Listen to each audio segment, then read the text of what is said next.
Bismillahirrahmanirrahim. Assalamualaikum warahmatullahi wabarakatuh. Alhamdulillahilladzi ja'ala syahru Ramadan syahrul mubarak, syahrul rahmah, syahrul siyam wa qiyam, syahrul maghfirah wa itqun minan nar. Asyhadu an la ilaha illallah wa asyhadu anna Muhammadar Rasulullah. Allahumma shalli ala sayyidina Muhammad wa ala ali sayyidina Muhammad wa ala ahli baiti ajma'in. Amma ba'd. Ma'asyiral muslimin wa zumratas salihin rahimakumullah. Alhamdulillah. Kita mengucapkan puji dan syukur kepada Allah Subhanahu wa taala. Hari ini adalah hari terakhir di bulan Sya'ban 1441 Hijriah. Dan insya Allah maghrib nanti kita sudah memasuki 1 Ramadan 1441 Hijriah. Sekalipun bulan Ramadan kali ini kita masuki dalam suasana yang berbeda dengan tahun-tahun sebelumnya, sehubungan dengan adanya wabah COVID-19 Corona yang sekarang masih terus menghantui kita. Tapi tetaplah kita harus bersyukur kepada Allah Subhanahu wa taala karena Ia memanjangkan umur kita, menyampaikan usia kita pada Ramadan kali ini. Itu artinya Allah Subhanahu wa taala mengabulkan doa kita mulai dari Rajab kemarin ketika kita berdoa, Allahumma barik lana fi Rajab wa Sya'ban wa ballighna Ramadan. Ma'asyiral muslimin wa zumratas shalihin rahimakumullah. Bahwa kemudian hendaklah orang-orang yang beriman bergembira dengan kehadiran bulan suci Ramadan. Kenapa? Karena Rasulullah Shallallahu Alaihi Wasallam mengatakan dalam sabda beliau bahwa telah datang kepada kamu bulan Ramadan yang kemudian di dalamnya kamu diwajibkan berpuasa. Kemudian pada bulan itu pintu-pintu surga dibuka, pintu-pintu neraka ditutup, lalu kemudian setan-setan dibelenggu, dan kemudian pada malamnya ada satu malam yang lebih baik daripada 1000 bulan. Karena itu maka pantaslah kalau kemudian orang-orang beriman bergembira menyambutnya sekalipun dalam suasana yang seperti sedang kita alami saat ini. Orang-orang yang beriman haruslah meyakinkan dirinya bahwa sesungguhnya apapun masalahnya, apapun halnya, bagaimanapun suasananya, bagaimanapun kekhawatiran kita, ketakutan kita, kegalauan kita dengan adanya wabah virus sekarang ini, maka itu tidak akan menyurutkan kegembiraan kita untuk menghadapi bulan suci Ramadan. Dan mudah-mudahan dengan kegembiraan itu pula kita berharap Allah Subhanahu wa taala sebagaimana yang dikatakan Rasulullah sallallahu alaihi wasallam bahwa man fariha bidukhuli Ramadan haramallahu jasadahu 'alan niran. Bahwa barang siapa yang bergembira menyambut kehadiran bulan Ramadan, maka akan diharamkan Allah jasadnya dari api neraka.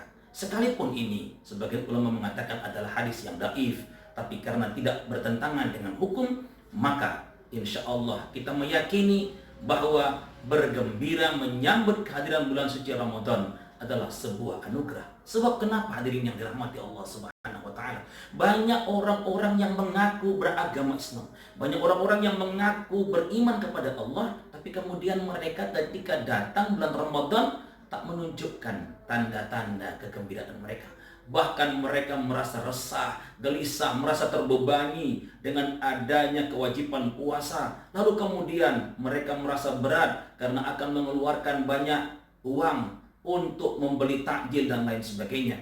Lalu kemudian ada lagi yang merasa keberatan. Kenapa? Karena aktivitas mereka akan berkurang akibat karena mereka diwajibkan berpuasa. Tapi orang-orang yang beriman, hadirin yang dirahmati Allah Subhanahu wa taala, adalah orang-orang yang meyakini bahwa sesungguhnya Allah Subhanahu wa taala sedang memanggil mereka, ya ayyuhalladzina amanu kutiba alaikumusiyam kama kutiba alal ladzina min qablikum la'allakum tattaqun. Hai orang-orang yang beriman, diwajibkan kepada kamu berpuasa sebagaimana yang diwajibkan pada orang-orang sebelum kamu, semoga kamu bertakwa dengan puasa itu. Ma'asyiral muslimin wa zumratas shalihin rahimakumullah. Bahwa sesungguhnya Ramadan adalah tamu. Karena itu maka tamu ini harus kita sambut dengan baik. Karenanya maka setiap kali Ramadan akan datang, orang-orang Islam akan menyambutnya dengan ucapan marhaban. Dalam tata bahasa Arab ada dua sambutan orang-orang Arab ketika menyambut tamu mereka. Yang pertama adalah ahlan wa sahlan. Yang kedua adalah marhaban. Dua-duanya sama-sama ucapan selamat datang, tapi ternyata berbeda pemaknaannya. Ketika seorang menyambut tamunya dengan ahlan wa sahlan, itu artinya selamat datang di kediaman kami, selamat datang di rumah kami, inilah rumah kami, dan silahkan nikmati apa yang ada. Tapi ketika orang-orang menyambut tamunya dengan ucapan marhaban, itu artinya selamat datang di rumah kami, inilah rumah kami, inilah apa adanya, silahkan nikmati, dan kalau Anda memerlukan lebih dari ini, maka kami akan memberikan kepada Anda. Itulah rahasianya mengapa ketika Rasulullah SAW berhijrah dari Makkah ke Madinah, disambut orang-orang Madinah dengan ucapan marhaban. Seakan-akan mereka mengatakan, ya Rasulullah, ya Muhammad, inilah kota kami, kota yang biasa, kota yang sederhana, ada apa hanya sekedar apa adanya. Tapi kemudian kalau engkau menginginkan yang lebih dari apa ini, maka kami akan memberikan kepadamu. Ma'asyiral muslimin wa zumratas sholihin rahimakumullah. Di lain itu pula Rasulullah SAW bersabda, "Man kana yu'minu billahi wal yaumil akhir falyukrim doifahu." Barang siapa yang beriman kepada Allah dan hari akhir, maka hendaklah ia memuliakan tamunya. Karena itu hadirin yang dirahmati Allah Subhanahu wa taala, tamu yang agung ini, tamu yang bernama Ramadan ini, hendaklah kita sambut dengan gembira dan kita muliakan kehadirannya sebagai tanda bahwa kita adalah orang-orang yang beriman dan orang-orang yang bertakwa kepada Allah Subhanahu wa taala. Hadirin hadirat yang dirahmati Allah Subhanahu wa taala. Bahwa kemudian kalaupun bulan Ramadan kali ini kita masuk ke dalam suasana yang berbeda, maka kita meyakini bahwa ini adalah cobaan. Ini adalah ujian dari Allah Subhanahu wa taala. Sekuat bagaimana kita untuk menghadapi ujian ini di tengah bulan suci Ramadan. Jangan kemudian musibah ini, jangan kemudian wabah ini malah menyurutkan kita untuk mempuasakan Ramadan. Seperti yang sekarang viral kabarnya, ada seseorang yang mengajukan kepada pemerintah, dalam hal ini Menteri Agama dan Majelis Ulama, beliau minta untuk mengeluarkan fatwa agar kemudian memfatwakan dalam wabah corona seperti ini boleh orang Islam tidak berpuasa, menggantinya dengan fidyah saja. Tapi bagi orang-orang yang beriman, sesungguhnya apapun itu halangannya tidak akan bisa menghalangi mereka untuk menggapai ridha Allah Subhanahu wa taala dengan melaksanakan ibadah puasa. Dengan demikian hadirin yang dirahmati Allah Subhanahu wa taala, kita berharap bahwa Ramadan kali ini dalam suasana yang seperti ini tetap akan memberikan kebaikan kepada kita dan kita bisa mengisi Ramadan kali ini dengan lebih baik lagi, bahkan lebih baik dari tahun-tahun sebelumnya, karena itu sudah menjadi janji kita kepada Allah Subhanahu wa taala tahun yang lalu. Ketika tahun lalu kita menutup Ramadan, kita berdoa kepada Allah, ya Allah ya Rabbi, panjangkan umur kami sampai Ramadan akan datang, dan insya Allah kami akan memberikan yang lebih baik lagi daripada Ramadan kali ini. Ma'asyiral muslimin wa zumratas sholihin rahimakumullah. Itu yang pertama yang ingin kita bahas pada kajian kali ini. Yang kedua, ada beberapa pertanyaan dari Majelis Ta'lim melalui WA kepada saya tentang beberapa hal berkaitan dengan pelaksanaan Ramadan di tengah COVID-19 saat ini. Pertanyaan yang pertama, ada yang bertanya begini, Ustadz, bagaimana caranya kalau kita melaksanakan sholat tarawih di rumah? Apakah sama dengan sholat tarawih di masjid? Hadirin yang dirahmati Allah Subhanahu wa taala, tidak ada perbedaan antara sholat tarawih di masjid dengan sholat tarawih di rumah. Mungkin perbedaannya adalah di masjid lebih ramai. Kalau di rumah kita, mungkin kita hanya beberapa orang, ayah, ibu, dan beberapa anak-anak. Lalu kemudian, apakah juga Ustadz pakai salawat? Nah, ini dia hadirin yang dirahmati Allah Subhanahu wa taala, bahwa sesungguhnya sholawat itu hukumnya mubah, bahwa sholawat itu sebenarnya di banyak tempat tidak dilaksanakan. Lalu kenapa ada di negeri kita? Kenapa di daerah kita? Karena sungguhnya yang pertama, membaca sholawat itu hukumnya sunnah. Innallaha wa malaikatahu yusholluna 'alan nabiy ya ayyuhalladzina amanu shallu 'alaihi wa sallimu taslima. Dan Allah sungguhnya serta malaikat bersalawat kepada Nabi, maka hendaklah kamu bersalawat kepada nabimu. Karena itu maka dibolehkan kita memakai sholawat di antara rakaat-rakaat yang ada ketika melaksanakan sholat tarawih. Tapi kalau kemudian kita tidak paham dengan sholawat-sholawatnya, tidak tahu bagaimana penempatan-penempatannya, tidak perlu membacakan sholawat itu sebagaimana yang kita laksanakan di masjid. Lalu kemudian bagaimana pula dengan bacaan surat-suratnya, bacaan ayat-ayatnya, bahwa tidak ada aturan yang pasti tentang apa bacaan surah-surah ketika kita melaksanakan sholat tarawih itu, baik di masjid maupun di rumah. Ada sih memang kalau di masjid yang mengambil 23 rakaat, mereka memulainya dengan Al-Hakumut Takatsur, nanti menutupnya dengan Tabbat Yadah, lalu kemudian di witir terakhirnya mereka menutup dengan ayat Qul a'udzu birabbin nas sampai akhir. Tapi kalau kita melaksanakannya di rumah, ayat apapun boleh kita baca, bahkan sebagian ulama mengatakan boleh mengulang-ulang untuk membaca surah yang sama dalam setiap rakaat.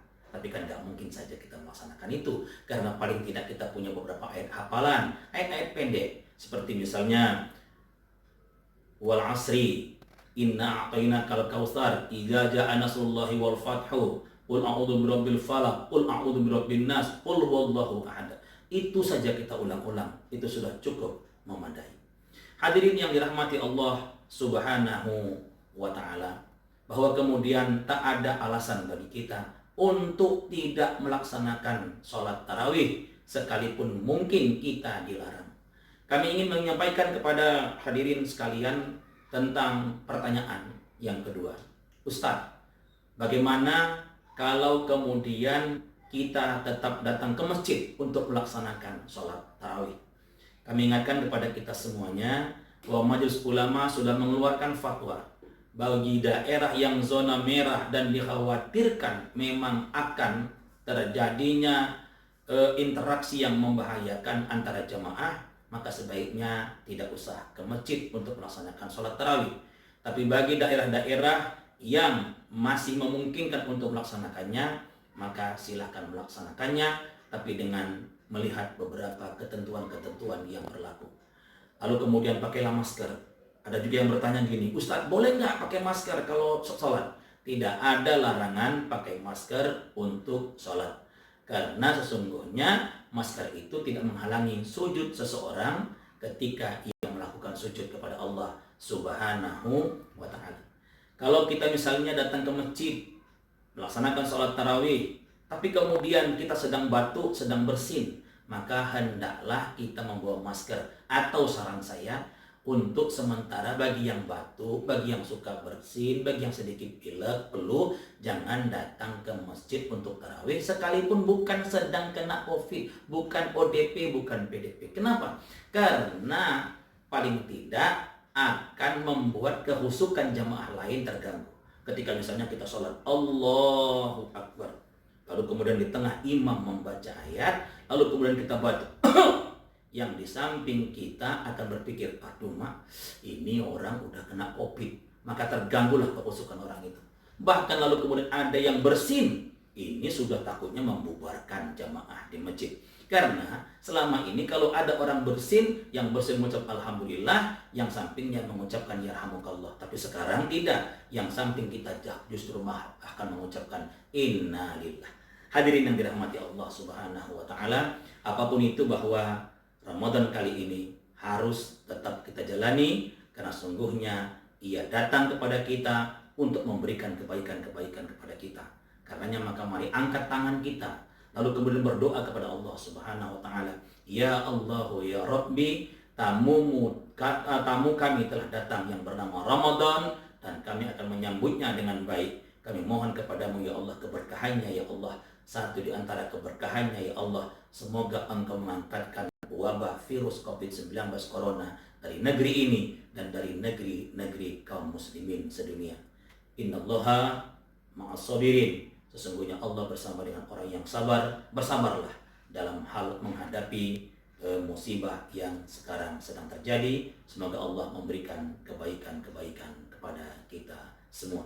Selamat menyambut bulan suci Ramadan. Semoga Ramadan kali ini Allah berikan ridhonya kepada kita, dan Ramadan ini memberikan keberkahan kepada kita. Wal afu minkum. Assalamualaikum warahmatullahi wabarakatuh.